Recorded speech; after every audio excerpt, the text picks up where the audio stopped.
feds to arrest even more Burning Man hippies with in-and-out drug tests at the entrance. Hey, it's Prince of Queens, and I just read an article which I have to confess gave me a small bit of happiness to learn about momentarily, but then I realized is actually pretty irritating because I ultimately don't agree with most drug laws, as I tend to be pretty libertarian around what people can do to themselves.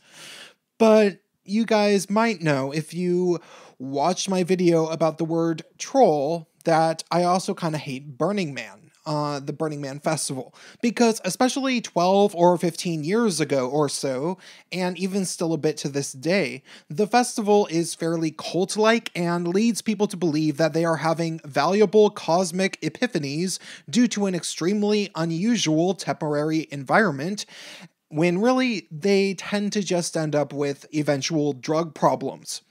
Now, don't get me wrong. I went to Burning Man in 2003 and had a totally great time.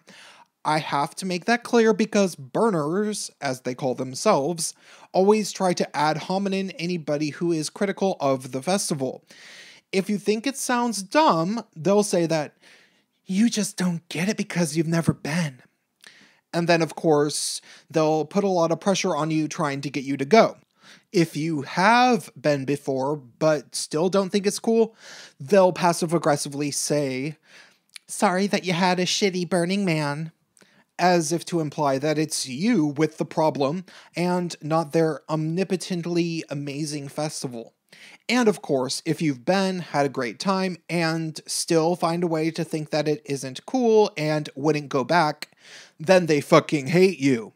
So yeah, when I heard first that even more people are going to be getting arrested due to the feds sitting around the entrance and pulling over bad drivers, or people with pot smoke coming out of their cars or trailers, my immediate thought was a big, ha ha, just because I'm the type of person who finds spiteful joy in certain things that are out of my control. However, I've also had friends who have been arrested for some rather silly things in which I plead the fifth in regards to having done myself. And some of my friends have had to go through really long legal ordeals for really stupid stuff that you've likely done. So I don't wish that on anybody, really. However, the other angle here is the fact that these people very likely might end up losing the ability to vote. And of course, voter suppression is a huge talking point coming from the left in regards to claiming that it's the only way that Republicans ever get votes. As if everybody would always vote for Democrats if Democrats could vote fairly. So I have to wonder, could this actually be the case? Do the feds want to make sure Burning Man people can't vote? It's an interesting thing to think about. Is the federal government deliberately targeting the festival, which happens in Nevada, where pot is actually legal? Are the feds trying to convict people with federal drug charges so that they can't vote, presumably democratically, in the future?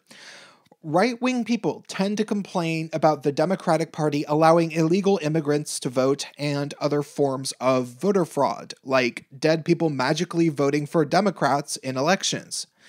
I'm not sure if those stories are true, I haven't really looked into it, but it would be interesting if the Republicans were countering potentially illegal voter increases with illegal voter suppression. Sorry, legal voter suppression. It's perfectly legal to arrest Burning Man hippies. That's all I have to say for this video. Be like these people so I can get a new computer and start making videos with real footage. Wouldn't that be cool, guys? And stay tuned.